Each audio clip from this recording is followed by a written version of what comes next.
नमो नमः। मैं दिनेश कुमार कुमावत राजस्थान सरकार और वेदांता के CSR इनिशिएटिव कक्षा में आपका हार्दिक स्वागत करता हूं, जिसके टेक्निकल पार्टनर है मिशन ज्ञान। विद्यार्थियों, हम पढ़ रहे थे षष्ठः पाठः, जिसका शीर्षक था गृहं शून्यं सुतां विना, और यह एक जो नाट्यांश के रूप में आपके सामने था। इसमें हमने पढ़ लिया था कि किस प्रकार शालिनी जो है अपना उत्तर राकेश को देती है। यहाँ तक हमने पढ़ लिया था। शालिनी ने उत्तर दिया कि राकेश भाई, कि तुम अपनी पत्नी माला के कोख में लड़का है या लड़की, ये समय से पहले ही क्यों जानना चाहते हो? ठीक है, 6 महीने बाद तुम्हें वैसे ही पता चल जाएगा, तो ऐसी आवश्यकता क्यों आन पड़ी लिंग परीक्षण की? लिंग परीक्षण एक जो है कानूनी अपराध है, और ऐसी आवश्यकता तुम्हें क्यों पड़ी? तो राकेश जवाब देता है कि हमारे घर में अंबिका नाम की एक पहले से ही छोटी सी बच्ची है, अर्थात बेटी है, और मैं बेटा चाहता हूँ, इसलिए मैंने ऐसा कार्य करने की कोशिश की। यहाँ तक हमने ऐसा पढ़ लिया था पिछले जो भाग था उसमें। आइए अब इसी क्रम में शालिन्या उद्बोधनम, अर्थात शालिनी का जो उद्बोधन है, अर्थात इसी क्रम में अपने उत्तर के क्रम में ही वह राकेश को समझा रही है, बता रही है, उसको सच्चाई से अवगत करा रही है, और इसी का शीर्षक हमने रखा है शालिन्या उद्बोधनम। तो आइए विद्यार्थियों जानते हैं। राकेशः, जब बात खत्म होती है कि तुम ये घृणित पाप कर रहे हो, इसके भागी बनने जा रहे हो, तो राकेश कहता है न हत्या तो नहीं, हत्या तो नहीं। अर्थात उसे पता नहीं था भ्रूण में जो बच्चा था उसको वो मरवाना चाहता था। ठीक है, तो वह मर जाता तो हत्या होती, पाप होता। तो ऐसी स्थिति में राकेश कहता नहीं, हत्या तो मैं नहीं कर सकता या करवा सकता। शालिनी कहती आगे, त्रहि किमस्ति निग्रहणं कृत्यमिदं सर्वथा विस्मृतवान् अस्माकं जनकः कदापि पुत्री पुत्रयोः विभेदं न कृतवान्। स सर्वदैव मनुस्मृतेः पंक्तिमाम् उद्धरति स्म। आत्मा वै जायते पुत्रः पुत्रेण दुहिता समा। त्वमपि सायं प्रातः देवी स्तुतिं करोषि, किमर्थं सृष्टे उत्पादिन्या शक्त्या तिरस्कारं करोषि? तव मनसि यति कुत्सिता वृत्ति आगता, इदं चिन्तयित्वैव अहं कुंठिता अस्मि, तव शिक्षा वृथा। ऐसा शालिनी कहती है। तो इस गद्यांश को, इस नाट्यांश को पढ़ने के लिए पहले हम कठिन शब्दार्थों को जान लेते हैं। आइए विद्यार्थियों, निगृणम का मतलब होता है घृणा योग्य, सर्वथा यानी हमेशा, जनक यानी पिता, कदापि, यहाँ पर देखिए 2 अव्यय हैं, कदा धन अपि, और दीर्घ संधि हुई है, और जिसका अर्थ है कभी भी। दुहिता पुत्री, इयति इतनी, कुत्सिता बुरी, वृत्ति यानी विचार, वृथा यानी बेकार। ठीक है, अब आगे देखिए, हम अर्थ देखते हैं। शालिनी क्या कहती है? त्रहि तो किमस्ति, क्या है? निगृणम कृत्यमिदम, यह निंदित जो कृत्य है, ठीक है ना, वह क्या है? अर्थात जो तुम ये काम करने जा रहे हो, तो वो क्या है? जो तुमने किया, तुमने कोशिश की, प्रयास किया इस कार्य को सफल बनाने की, तो यह क्या है? यह कौन सा सही कार्य है? यह कैसा कार्य है? निगृणम, निंदित कार्य है। कृत्यमिदम कार्य है, ठीक है ना। सर्वथा हमेशा, सर्वथा यहां पर देखिए ये अव्यय है, ठीक है। हमेशा, विस्मृतवान, ठीक है ना, या हमेशा, सर्वथा देखिए हमेशा या हर प्रकार से, ठीक है ना, हर प्रकार से, विस्मृतवान भूल गए, अस्माकम, अस्माकम यानी हमारे, जनकः जो हमारे पिताजी हैं, ठीक है ना, जनक यानी पिता, जो हमारे पापा हैं, वह कदापि कभी भी पुत्री पुत्रयो, बेटी और बेटे के बीच, विभेदम, विभेद यानी अंतर, ठीक है, न कृतवान नहीं किया। अर्थात हमारे पिताजी ने भी तुम में और मुझ में कोई भेद नहीं किया।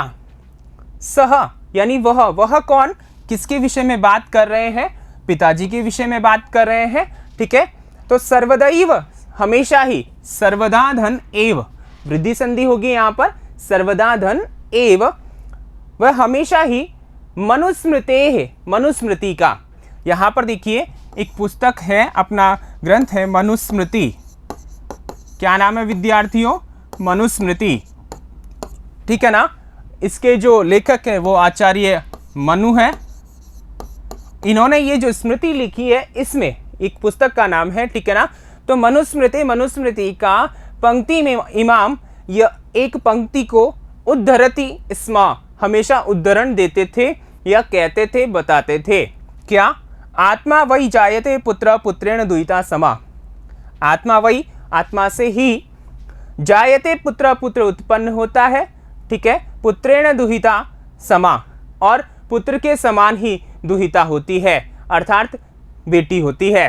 कहने का मतलब इस पंक्ति का ये हुआ कि बेटा और बेटी में कोई अंतर नहीं होता, दोनों ही आत्मा से उत्पन्न होते हैं, यानी आत्मा के ही अंश हैं।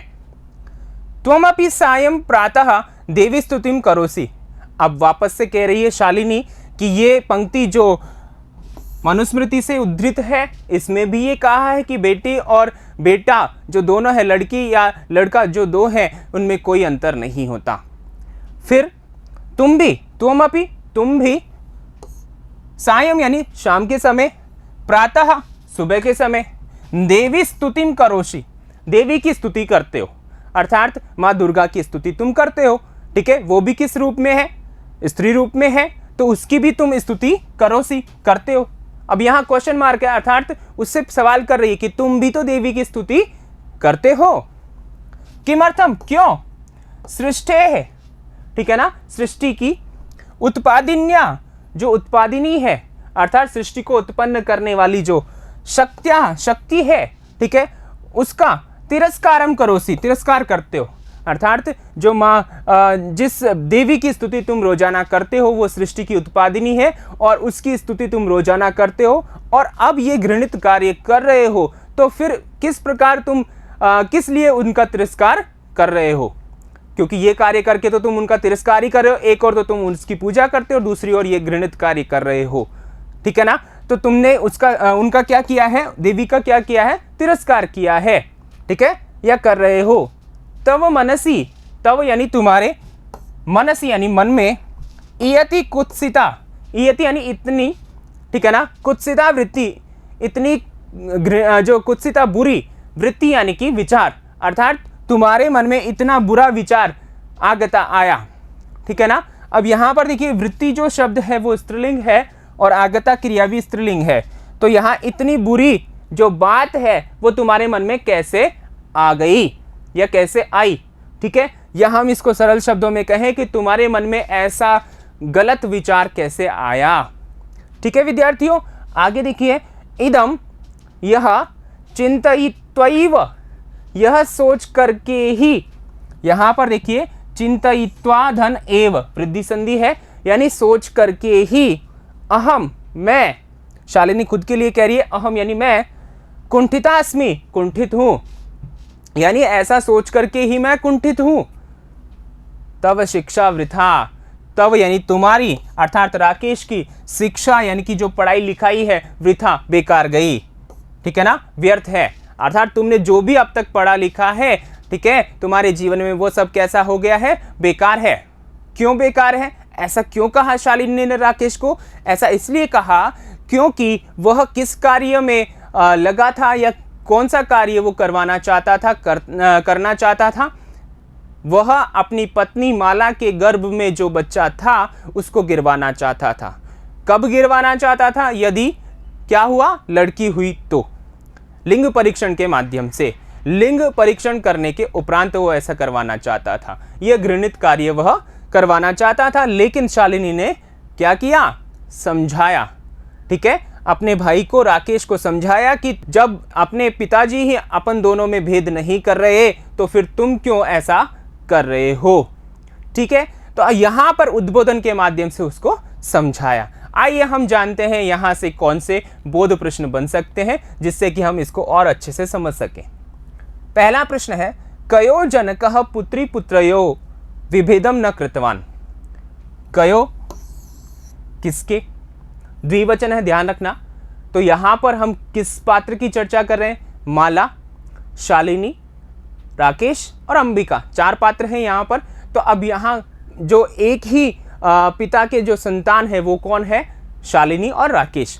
तो यहाँ पर देखिए कयो जनकः, किनके पिताजी, पुत्री पुत्रयो, बेटी और बेटे के बीच, विभेदम यानी अंतर, न कृतवान नहीं किया।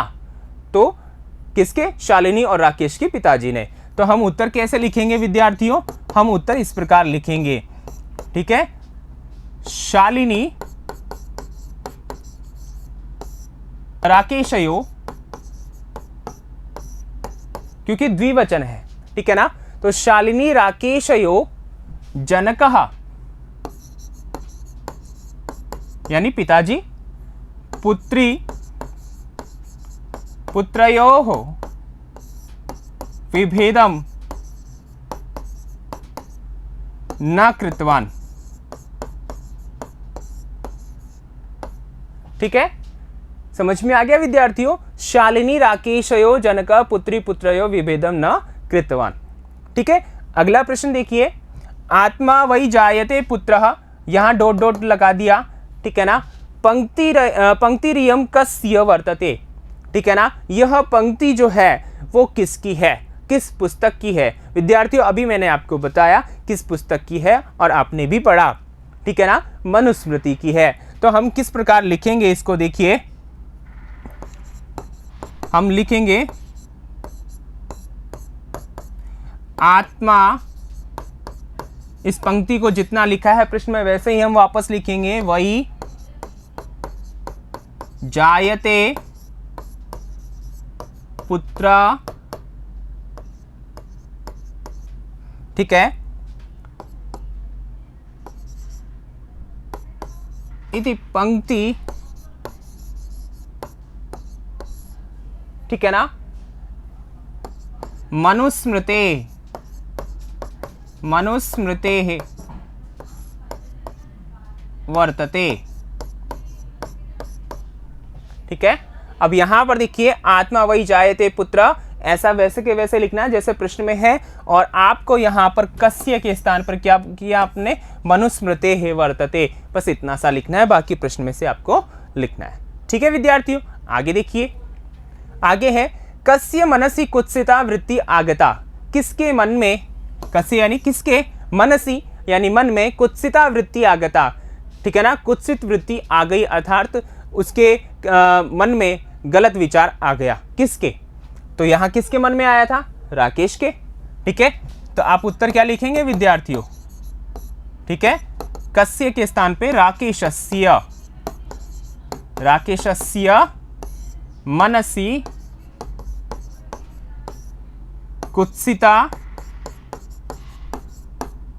वृत्ति आगता।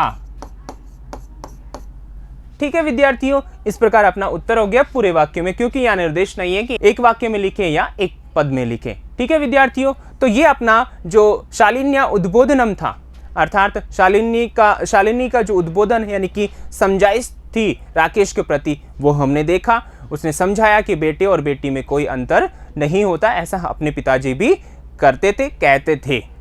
ठीक है विद्यार्थियों, आगे इस घटनाक्रम में राकेश का क्या रवैया होता है, शालिनी उसे और क्या क्या कहती है, या अब राकेश की कहने की बारी है, तो विद्यार्थियों अगले वीडियो में हम जानेंगे। तब तक के लिए बने रहिए, धन्यवाद।